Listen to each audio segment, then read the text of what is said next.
আজ 14ই অক্টোবর, আজ মঙ্গলবার। আমাদের খুলনা ফুলতলাতে সাধারণ বণিক সমিতির ভোট যদি এই অবস্থা হয়, তাহলে বলেন 2026 সালের আমাদের সরকার নির্বাচনের ভোটে কী অবস্থা হবে।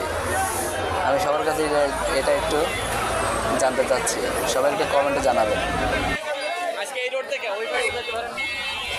আর আশা করি সকলে এটি একটু শেয়ার করে দেবেন, এই ভিডিওটা সকলে শেয়ার করে দেবেন যে আজকে খুলনা ফুলতলাতে সাধারণ একটি বণিক সমিতির ভোটে যদি এই অবস্থা হয়, তাহলে 2026 সালের আমাদের সরকার নির্বাচনের যে ভোট আছে সেই ভোটে কী অবস্থা হবে, এটা একটু চিন্তা করে দেখার বিষয়। বাজারের ভিতরে একটু ঘুরতে গেছিলাম, যায় এই মাথা থেকে ওই মাথা পর্যন্ত আমি যাইতে পারি নাই, এত পরিমাণে ভিড়। অবশেষে ফিরে চলে আসতেছি, না ওই মাথা পর্যন্ত যেতে না পেরে ফিরে চলে আসলাম।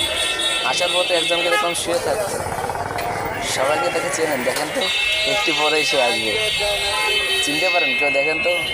অবশ্য হেঁটে চলে আসতেছি, ভালো করে ভিডিও করা হয়নি। এই ব্যক্তিটা এমন একটা ব্যক্তি যার কাছে প্রতিদিনই শুক্রবার হয়।